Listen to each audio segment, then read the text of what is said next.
Good evening, and thank you for joining us for this 8 o'clock The News Now update. I'm Wright Gasway in the WTOC 24-hour newsroom. We are live right now on Amazon Fire, Roku, Facebook, Twitter, our WTOC app, and WTOC.com. If you're on Facebook, feel free to jump into that comment section and ask questions. If you have any questions about what we're talking about tonight, let's keep those comments to the subject matter we're discussing or just with a simple hello.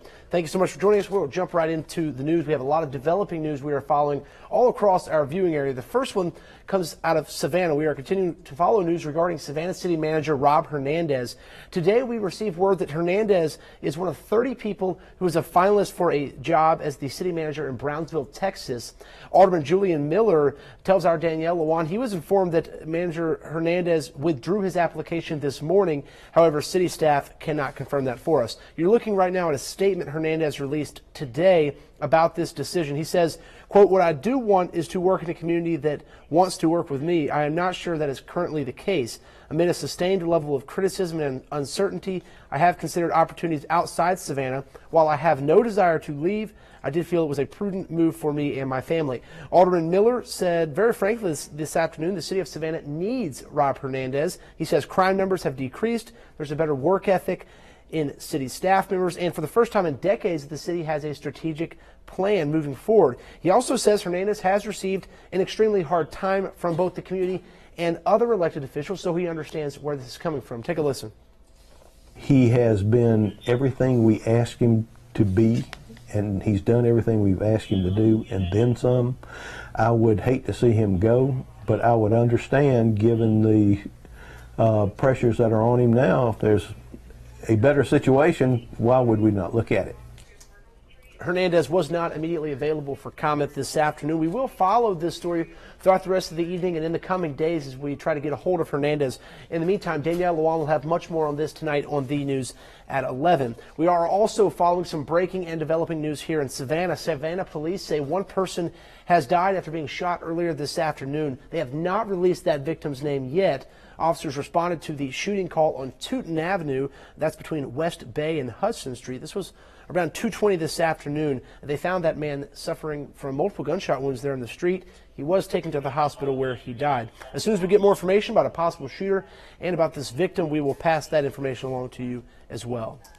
A man who originally said he would not be caught alive is in custody in Hampton County tonight.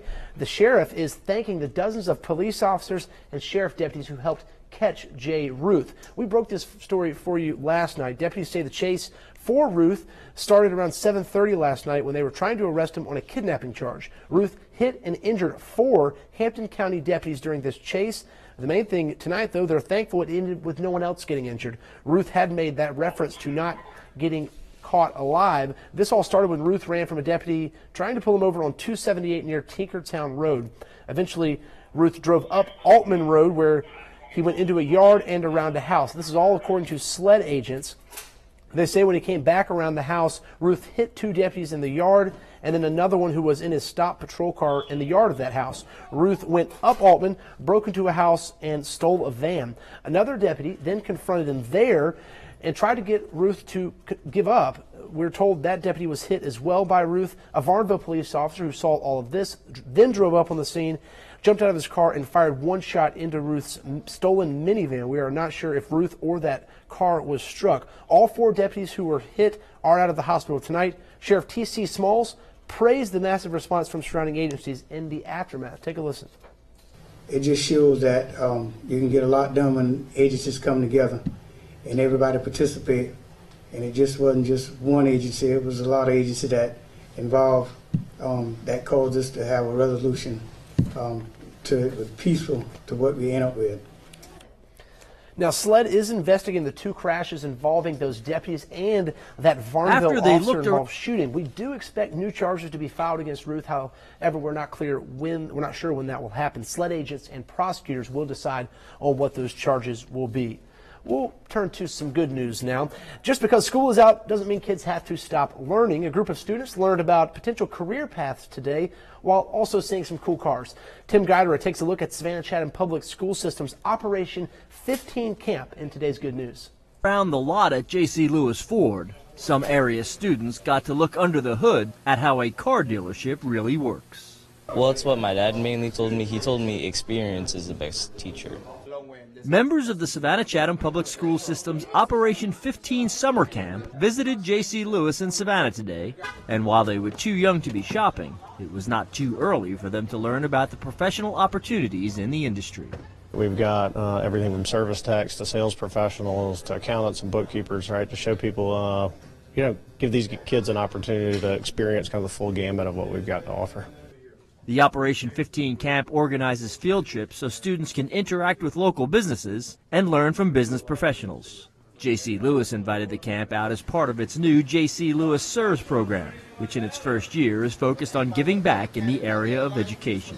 For us, it's about supporting our community. Our community supports us every day, and we're honored to be a part of this community and serve Savannah, Statesboro, and Hinesville, and just giving back is something that's important to us. Our opportunity to support it was identified by the school board, but it's more the opportunity to give these kids an opportunity to say, hey, look, there's something else out there. If I stay in schools, stay involved, there's an opportunity for me waiting. And just maybe that opportunity is in cars. I don't like to get dirty, but I like to see the way they put the cars together and how they was painting it and cleaning it and stuff. I might want to be a little bit of a technician, or eventually when I get older, come over here and see any cars I can check out. With today's good news, Tim Guider, WTOC News.